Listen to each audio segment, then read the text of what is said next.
Welcome everyone. Thank you for joining us for today's webinar. My name is Daria Senani and I'm Senior Marketing Manager at Shippeo. Just a little housekeeping before we get started.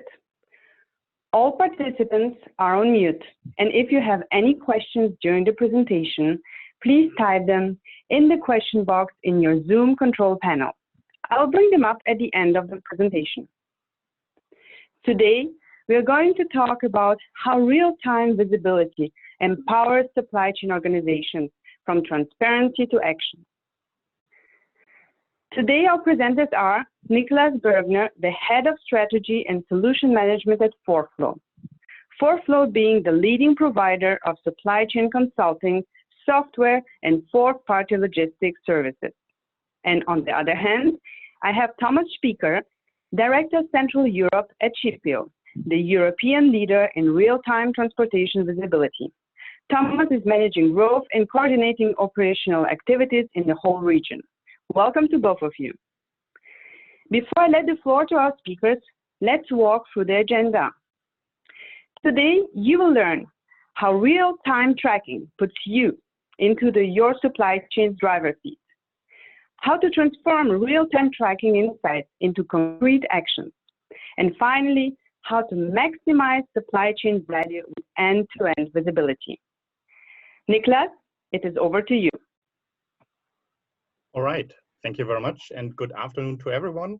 My name is Niklas Bergner. I'm Head of Strategy and Solution Management at 4Flow Management. And as 4PL, we are managing a great number of transportation networks for our customers. We take over activities such as planning, execution, and controlling. In the networks of our customers, we do see several challenges, what I would like to tell you about today, and also how real-time tracking can be a tool to solve that challenges. First of all, we see that transportation networks are becoming more and more complex with changing volumes, with dynamically adjusted routing, increasing number of plants, recipients, suppliers, and also increasing number of international transports. We also see quite a limited visibility when it comes to transportation itself. From the moment where the truck is closed and the ASN is maybe sent until the point of arrival of a truck, there's only limited transparency on statuses, on changes, on disruptions. And if there's a disruption happening, it takes quite some time until it receives in our execution teams and it can be solved. And what we see is the longer the time between an actual exception or disruption happens until the detection of that very disruption, the longer that time takes, the higher the costs and the higher the effort is to mitigate certain risks. And we also do see some capacity shortages in all fields of supply chain management. For example, in trucks, in time slots at receiving locations, and so on. And the more a resource or capacity is on shortage, the better it needs to be managed so that it's fully available. Our requirements from our customers are getting more and more into the field of supply chain visibility. Nearly all customers have got global end-to-end supply chain visibility strategies in place, and their real-time tracking and also the monitoring of transportation processes is one piece of achieving that end-to-end supply chain visibility. We also see that transparency is somehow a must to get advantages, but the way how it is implemented and how the transparency is really put into action, that is really a competitive advantage. We also see that more and more B2C functionalities are requested in B2B networks, like real-time tracking, like having geo data in place. Where's my truck right now? When does it arrive? Certain statuses are required. And also cost reduction is a very important and crucial topics in our customers, and in those networks which are quite mature already, also cost avoidance plays an important role.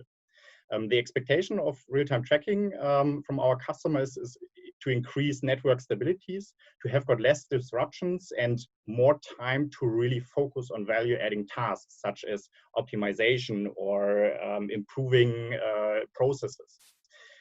Also, to take the right action on the right time and to ensure material availability when you're talking about inbound transportation networks, or increase on-time delivery if you're talking about distribution or outbound networks.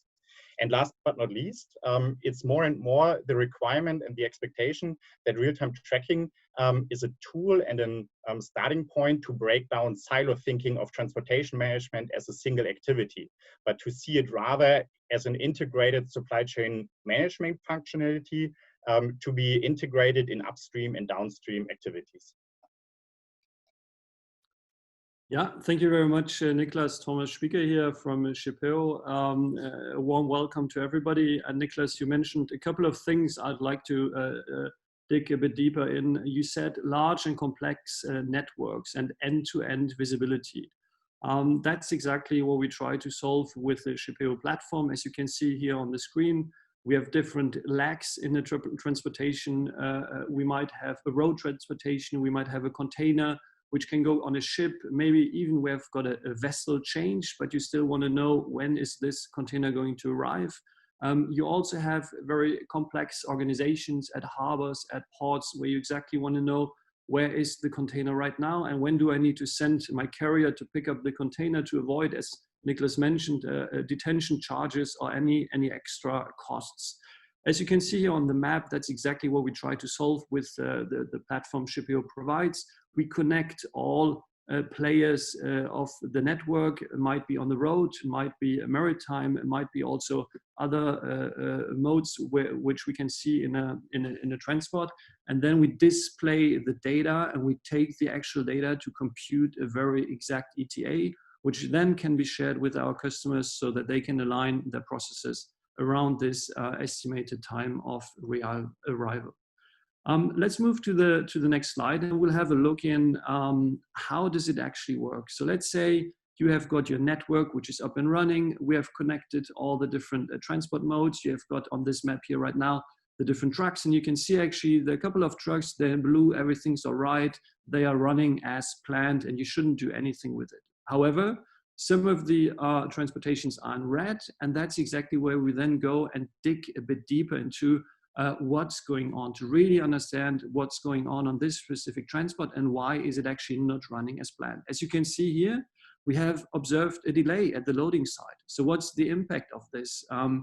Probably not only during the transportation, but especially at the delivery side. And you can see already with our predictive algorithm, we are telling our customer that this is likely going to be delayed already at loading side, but it also has an impact on the delivery side. So again, we want to understand what's going on, and then we drill down even further on the different ways. And then we see, okay, so what's the compliance in overall of your transport network? How good are you? What's the benchmark in terms of different lanes? Is it a problem of this specific loading side? Is it probably another source where probably we need to rearrange or need to recompute lead times? All this kind of information is available, where we then even go further down on this one and actually try to understand what is the root cause of this problem we are seeing over here. And Niklas, I think you're going to tell us a bit more about this. Yeah, that's correct.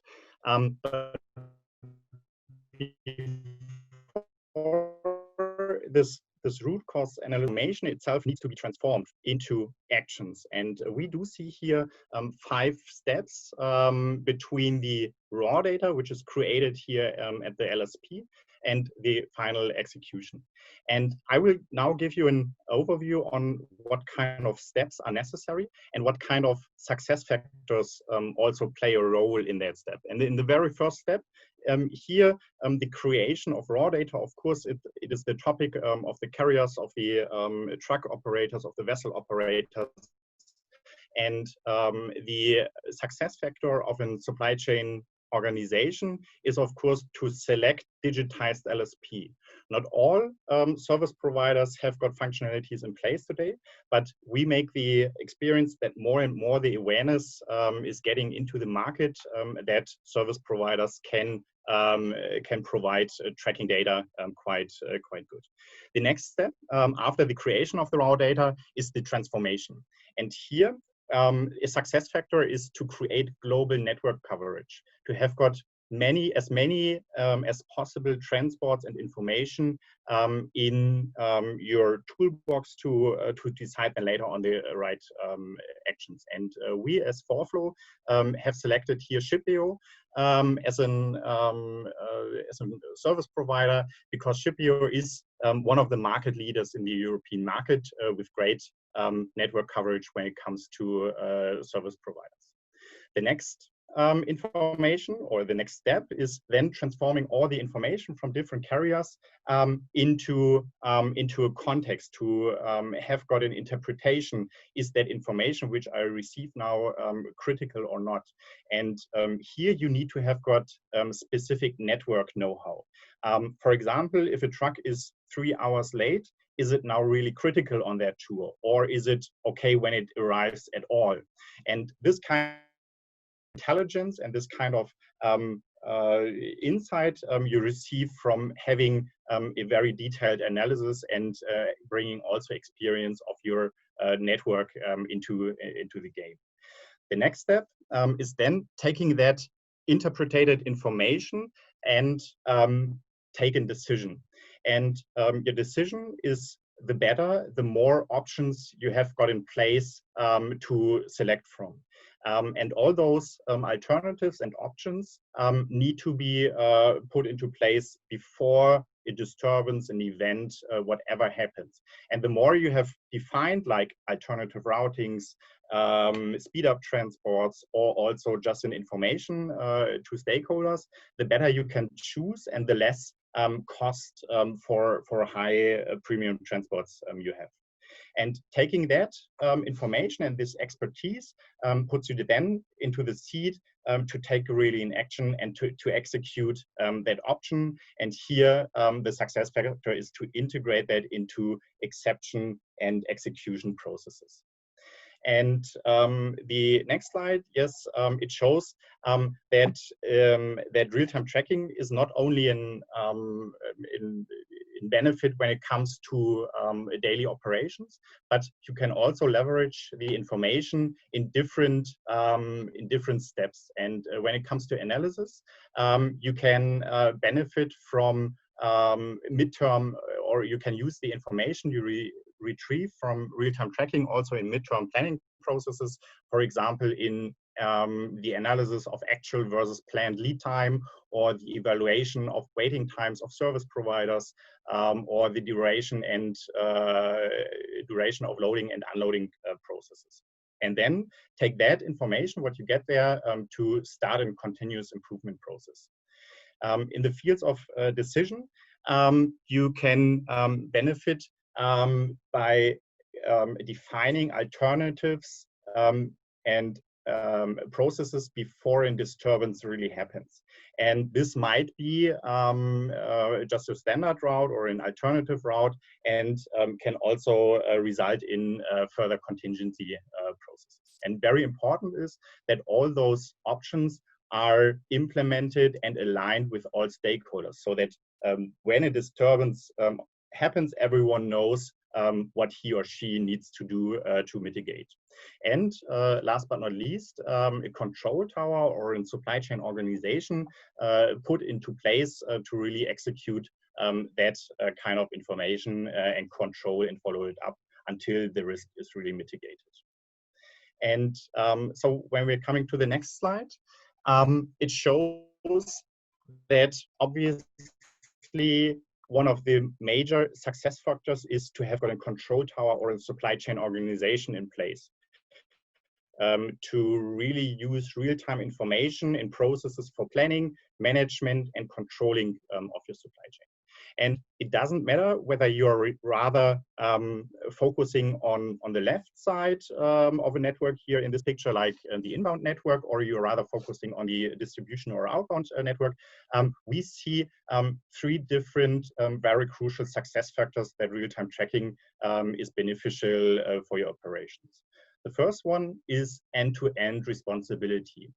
It is, if you only focus on different parts of a network, just one transport or only a couple of legs, you can derive some benefits from real-time tracking, but you cannot leverage the full potential when, for example, the first transport is late. Will it catch then also the vessel for the overseas transport? And what kind of delay will result in the final place? The second success factor is to have integrated management processes. And here it means to use the information not only in daily operations, but also feed it back into planning and optimization processes for midterm and long-term optimization. And the last success factor is to really think about what are your targets and your to be achieved benefits from supply chain visibility. Because to have got very specified targets in mind helps you to really also define actions and processes to get there. And how it will work, Thomas will show you. Yeah, thanks, Nicholas. And before we go a bit more into detail, that's now the interactive part of this webinar. So we have prepared a question for you because we have been talking now for 50 minutes and introduced the topic. Celine, would you please go ahead and share the question with our attendees? So the question we have is to you, to all of you: what is the greatest negative impact on your supply chain due to lack of visibility? Is it A, an impact on operation stability and efficiency, or B, impact on costs, on customer service and satisfaction? Or is it just an impact on customer service and satisfaction as a part of probably the brand promise you're doing? So I really encourage you to vote right now. Let us know where you see an impact of not having this visibility, or where is there potentially a negative impact. We have been talking a lot of the benefits, and we'll go back to the benefits, but still we of course also would like to understand, and that's a lot where we work with our customers together on what are actually the things or the challenges that we want to eliminate. So please go ahead. Pick the answer which you think is the most true for you and your organization. And I can see that the first of all the attendees are voting. We have a couple of votes coming in. Yeah, so please give it another 10 seconds, 15 seconds, and then we close the poll.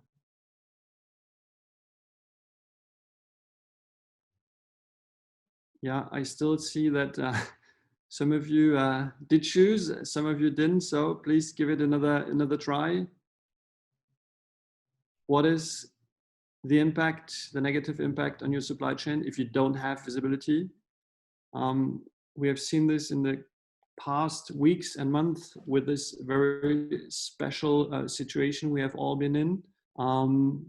Yeah, okay, thank you very much. I think let's close the poll and probably proceed to the results, which should be here any second now.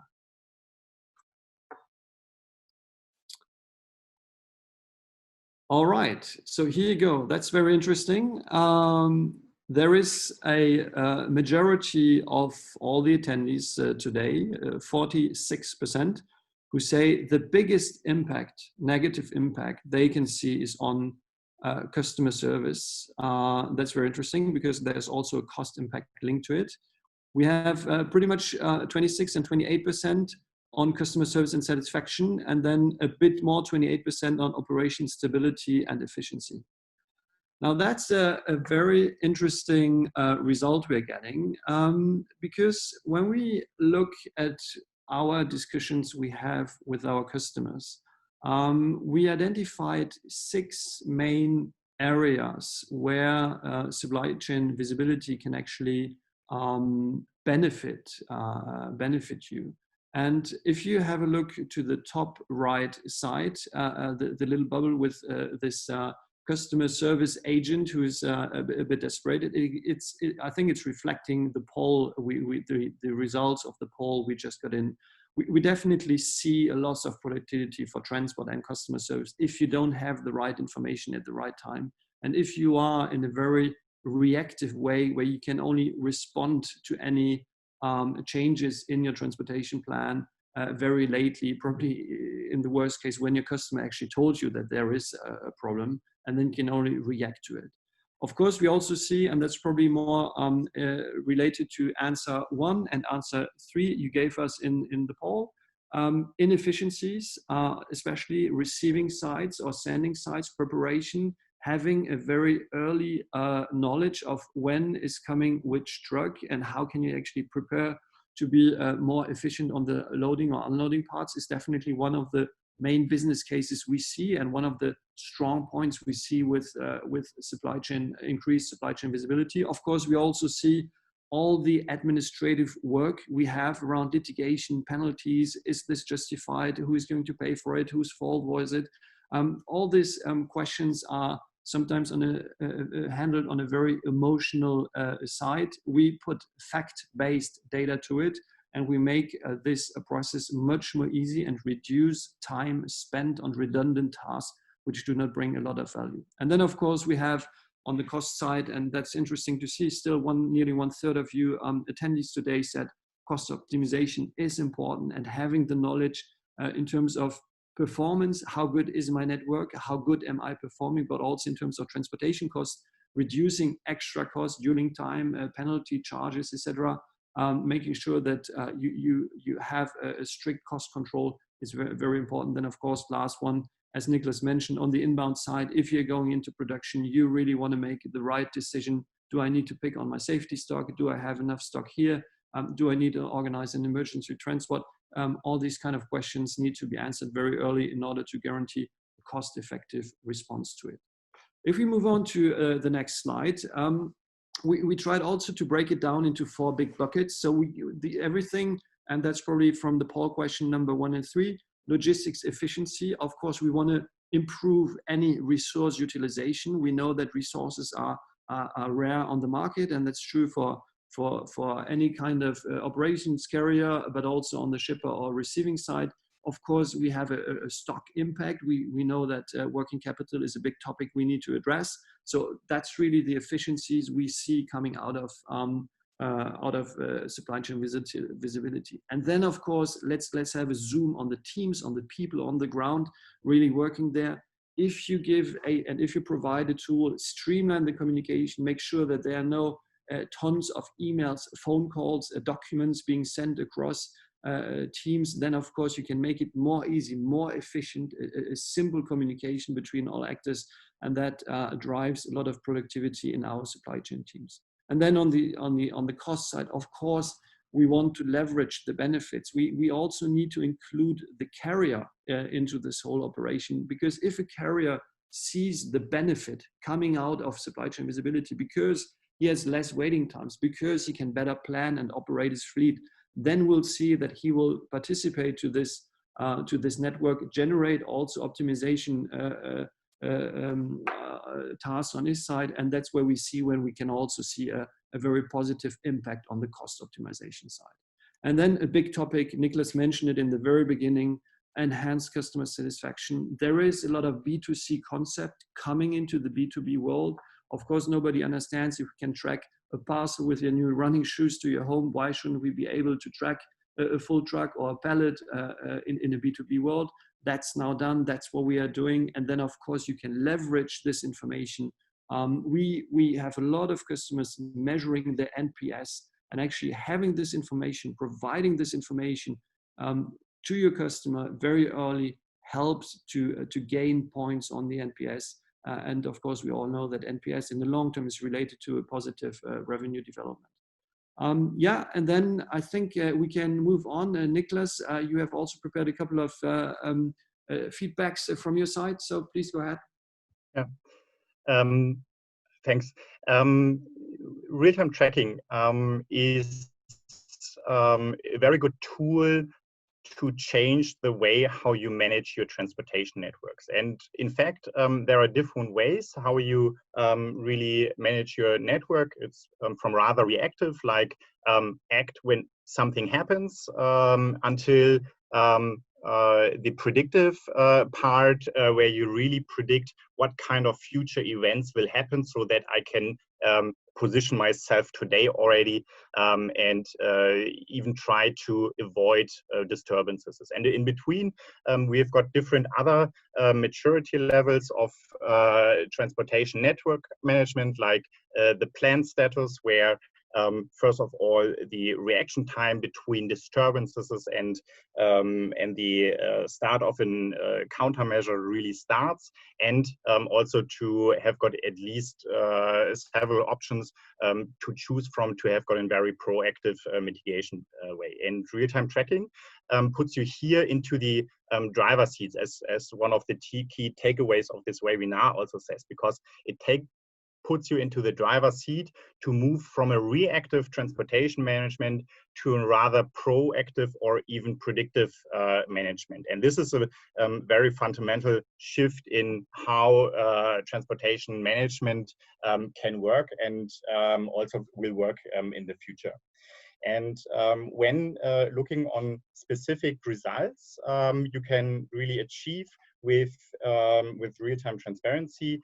We have listed here 4 different categories. And in the category of achieving full supply chain visibility, we do see benefits of reduction of communication delay. I said it in the very beginning, long communication chains lead to late detections of disturbances. And with the Shippeo system, everyone has got an access to a map view, for example, where everyone can see immediately what is the latest status of a transport, what is the expected ETA. And this kind of increased quality of information leads then to the fact that you can automate processes. It's a very start to reduce manual communication effort and to start right away with more value processes. In the field of increased supply chain resilience, we identified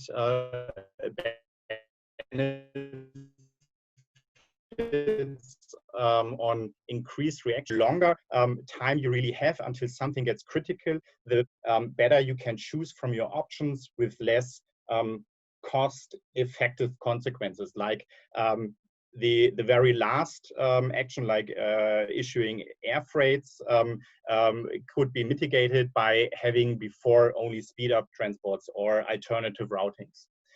And this kind of proactive prevention of exception gains you then also reduced supply chain costs. And you can think of a lot of different cost factors, like the reduction of claims for exceeded waiting times, rebooking of loading and unloading time slots, express transports, and so on. So costs directly related to transportation, but you can also reduce costs by having a more optimized staff deployment, because you know what is coming towards a plant, for example, or to a distribution site. You can plan your team size better, and also with that have got reduced personnel costs.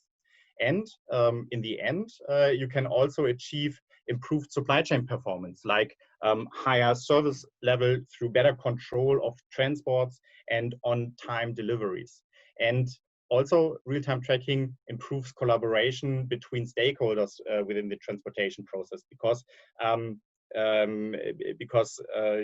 events and disturbances are much clearer criteria, you know what you can talk about. You have got a very objective analytics you can base all your discussions on. And all that benefits you see here are very general, and I think when thinking about individual benefits, you will also come up with further ideas.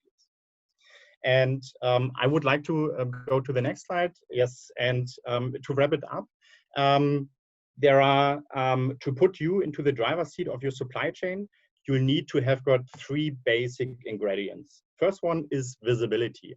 And this visibility is provided by Shippeo. And the second step is to have got analytics,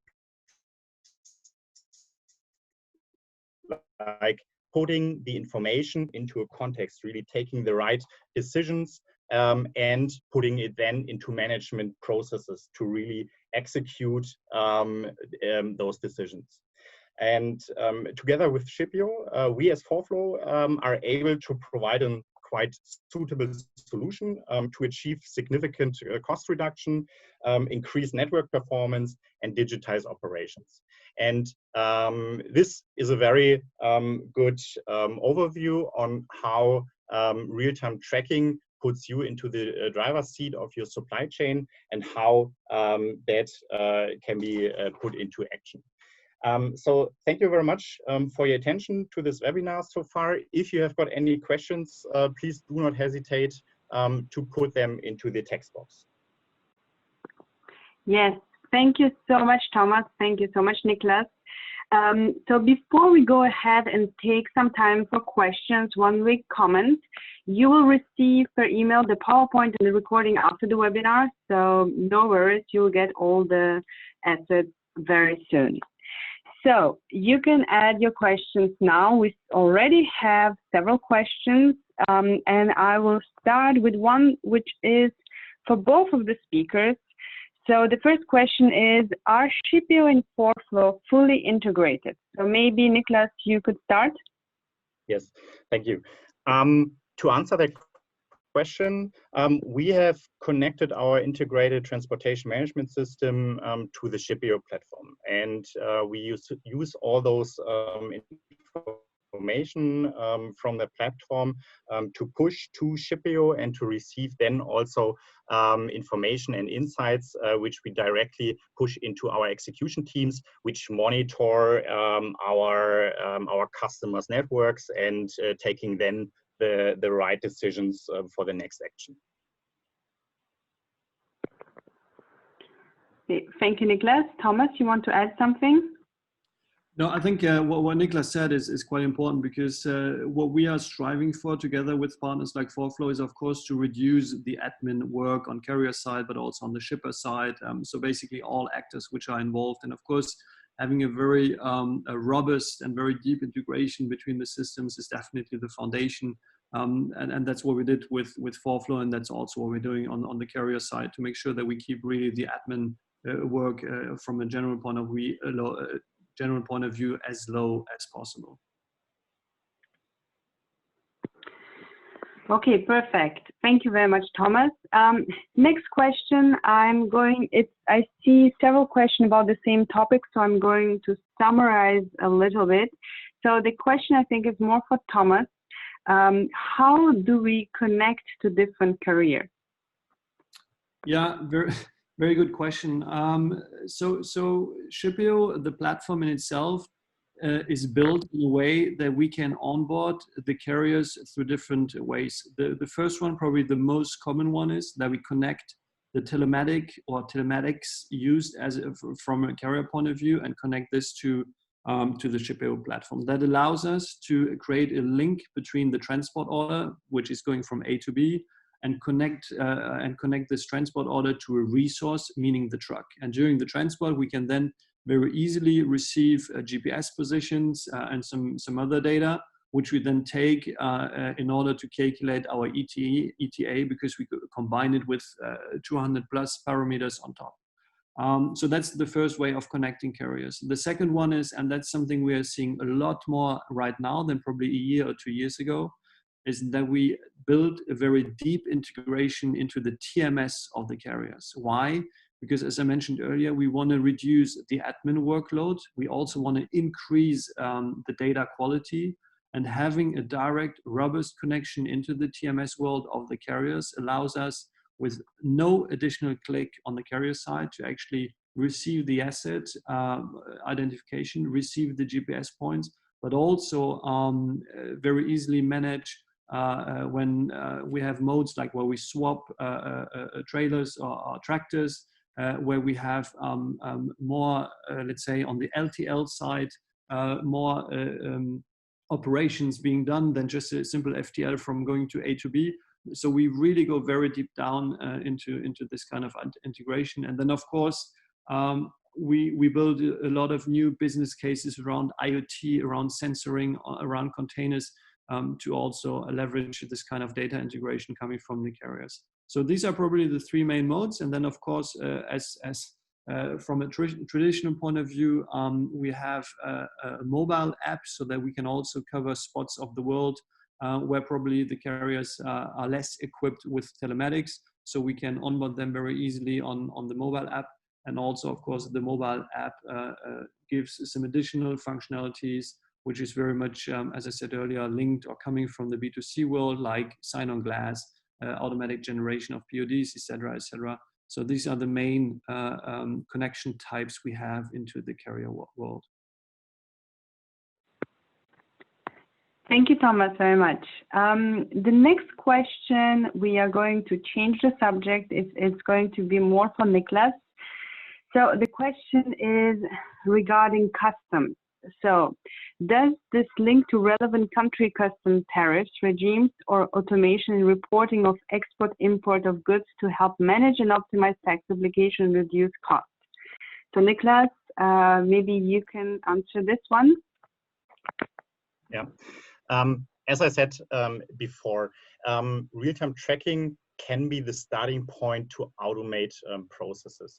Of course, in such sensible processes like customs clearance, we always need to see what is the use case and how can this information really be used to reduce effort, to reduce cost here. But what we do see as a benefit is, for example, on long international sea freight, that when knowing that the vessel has arrived in the harbor already a few days earlier, and the container and the shipment is already available, it can be pulled off from there immediately after unloading and after customs clearance, so that expensive waiting times and parking fees in the harbor can be avoided. Perfect. Thank you, Niklas. So now we've been talking about very long-term shipments. So now we will ask a question about much shorter. So I guess either Thomas or Niklas, you can answer this one. Do you see a need for visibility in supply chain for shorter transport legs, for example, up to 4 hours? So maybe Thomas, you can start, and Niklas, if you have any additional thoughts, you can add it too. Yeah, thanks, Daria. And I think the answer to this one is probably not a black and white yes or no, but probably to give you a couple of examples, especially from the last 2 or 3 months. We have been working with customers who deliver to pharmacies or to smaller stores. This can be around drugs, but also any other smaller volumes, and not necessarily a full pallet or a full track. And we have seen, actually, especially in the last couple of weeks and months, that tracking these deliveries, also when they are shorter legs, up to 4 hours, but even much less than this, probably 1 or 2 hours, has a real benefit, because you will be able to send the ETA very early to the different receiving sites, which can be smaller shops, pharmacies, as I mentioned earlier. And we definitely see, because we implemented over the last couple of weeks, the contactless delivery, again, coming from the B2C world, where we just send SMS or other notification into the smaller shops There's no direct contact between the driver and the one who's receiving the goods. So also on the smaller legs, we see a need for this for specific business cases. When we look into retail, of course, when you deliver shops in malls or in high populated areas, and probably these are smaller shops, they won't have 10 people to receive goods because they have only 1 or 2 employees. Letting these employees know that the truck is coming late or will be there in the next 5 minutes has definitely a real value to these operations. Now, is it true for any kind of delivery on shorter legs? I'm not sure, but definitely we see for some of the customer business cases we have that there's a growing need, a requirement, and definitely a real benefit coming out of it. Niklas? And maybe to add, when thinking about automotive industry, where just-in-time or just-in-sequence deliveries are really crucial, and for the production success, also there it makes sense to have gotten a supply chain visibility or transport visibility on those short legs if they are 4 hours or even less. So yes, it depends fully on the use case, but you can say that there is a need, a general need to have got that kind of supply chain visibility. Perfect, thank you very much. Next question is going to be for Niklas. How can I evaluate the benefits of my individual network?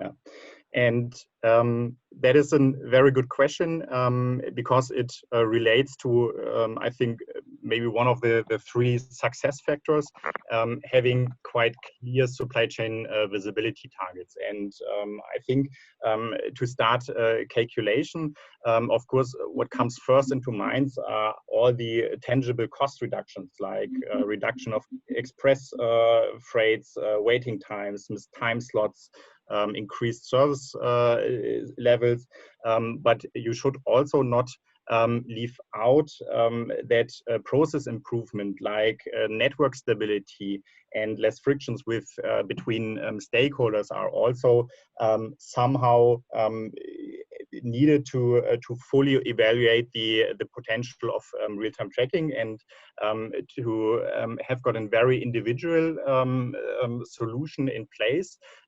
You can start with that kind of information, and of course, if you have got questions or you need a partner to support your thinkings, both we as Forflow and also Shippeo might be contacted for further support here. Thank you, Niklas, very much. So next question is going to be for Thomas. How are you, and obviously, Niklas, if you have anything to add, please go ahead.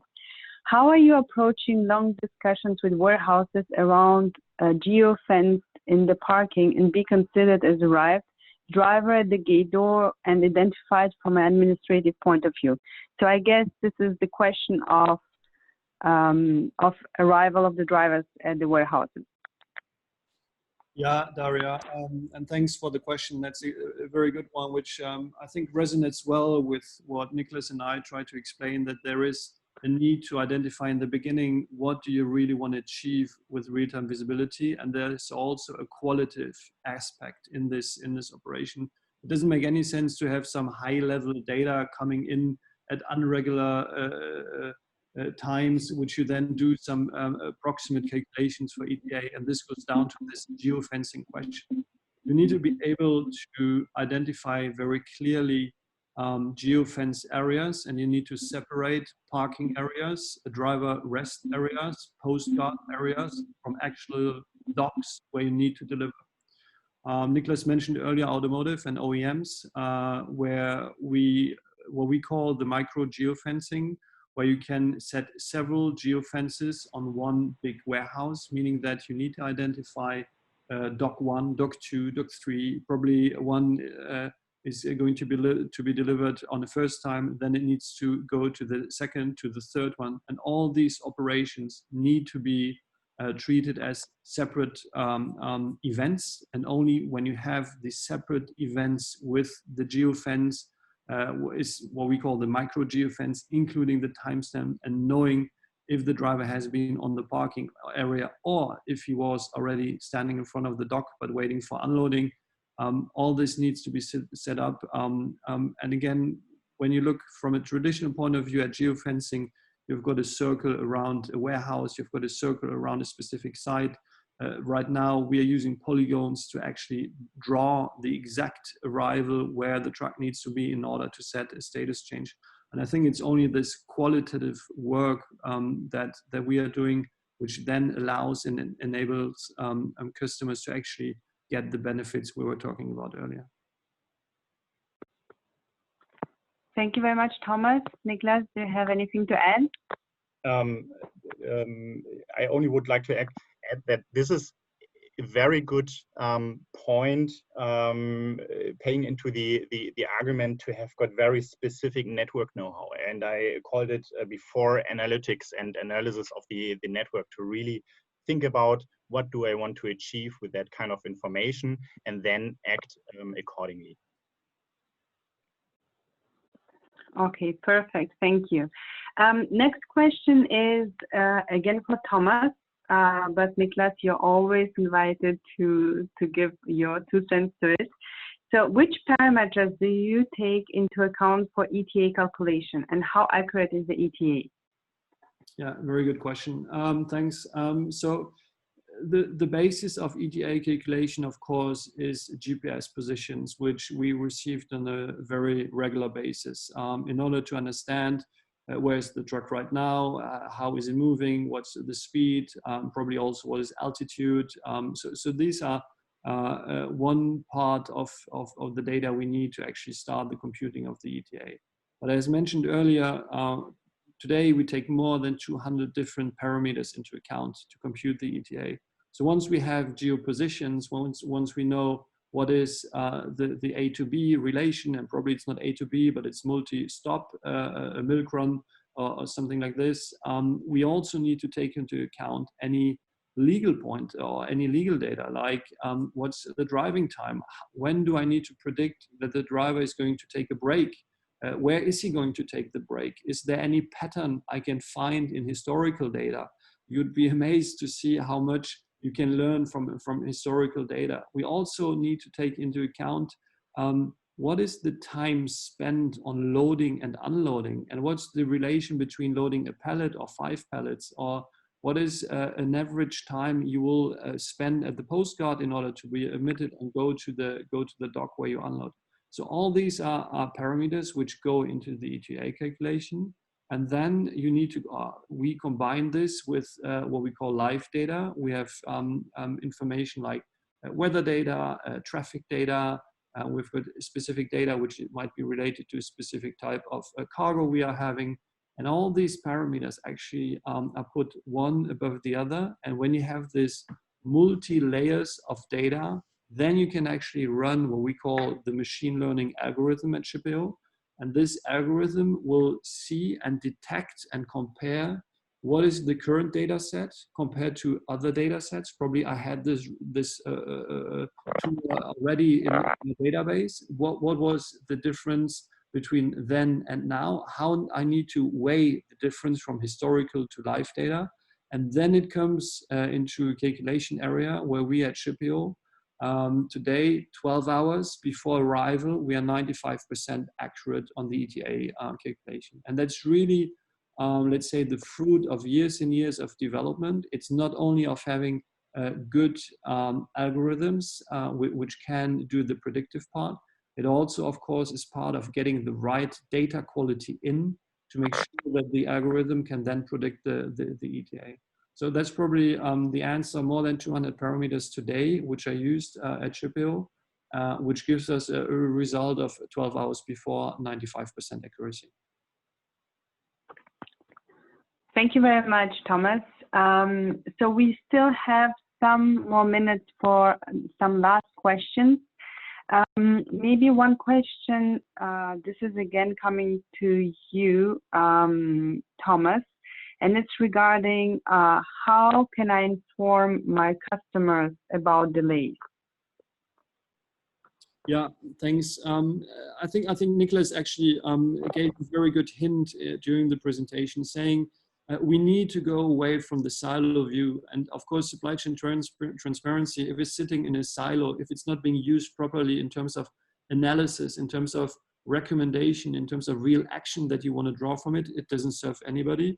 And in terms of how do you put this information in front of your customer, and how can you actually everything we discussed earlier, create this positive customer experience by using transport as a service. We have different ways of actually keeping the customer in the loop. We can propose to customer to use a portal, and this portal you log in once and then you see all the transport flows, and you can drill down and filter on specific sites. So that's the first way of really keeping your customer in the loop. But of course, we were speaking about the B2C concepts. You can send SMS alerts, you can send email alerts, you can send notification. The platform actually allows also a chat function. So there's all this what we call collaboration inbuilt into the platform, which makes or which brings your customer closer to you, and which really helps to if there are any delays, if there are anything going not like planned, the customer knows about it very, very early and very easily. And then, of course, in the modern world, every data which is available on the platform, you can send it via API. So if you have a very good relationship with your customer, Niklas earlier mentioned also just in time, just in sequence, we can, of course, send and push these events and alerts through API into any other customer systems they might have. Niklas, do you want to add anything? No, I think Thomas mentioned all the relevant different communication channels, and what we see as in 4PL, that our customers also want to be communicated or informed via different channels. And also some say, as long as I don't hear anything from the fourth party logistics provider, everything is running smooth. Yeah? So that is also sometimes part. Okay, thank you so much. There are, I have a lot of questions, for all, I guess there are around 25 questions. So if anybody is frustrated that I couldn't ask your question, don't worry, we are going to take them offline after the webinar as time is flying. So maybe one last question is about sustainability and CO2 emissions. So maybe Thomas or Niklas, what are your takes on how visibility can improve those like the sustainability efforts? Yeah, I can go first, and then I leave the closing word to Niklas. Of course, everything we mentioned during the last 50 minutes, which was around reduce waiting times, dueling times, make transportation more efficient. We can also talk about reduce empty driven kilometers. All these efforts actually aim also at reducing the CO2, meaning that every time we introduce into the network more efficiency, every time we reduce something which is not going like planned, it will have as a direct consequence less idling trucks in front of a warehouse, less time spent on waiting and having the cooling aggregate running. So everything we do actually aims at reducing CO2. And I don't know if all of our customers, but a large chunk of our customers have very clear goals around CO2, and they definitely see transport and transport optimization or supply chain optimization as a general as being one driving factor. I think we have been awarded with some awards in the last years, which kind of underlines this effort. But definitely, I believe that CO2 reduction should be a part of our all strategy as we are actors in the logistics or supply chain area. Niklas? I told in the very beginning that our customers have got global supply chain visibility strategies. And I also mentioned that real-time tracking is one part of achieving that goal. And I think the tracking and calculation of CO2 footprints is also a second part of achieving supply chain visibility, because it tells you where are the goods flowing, what kind of CO2 footprint do I really leave with my network. And as Thomas mentioned, the real-time tracking information can be used in planning processes to improve network utilization, to reduce transports, to reduce also frictions, disturbances, which lead to unnecessary transports in the end. So yes, I think real-time tracking can contribute to a very important goal, namely to reduce the CO2 footprint. Okay, perfect. Thank you so much.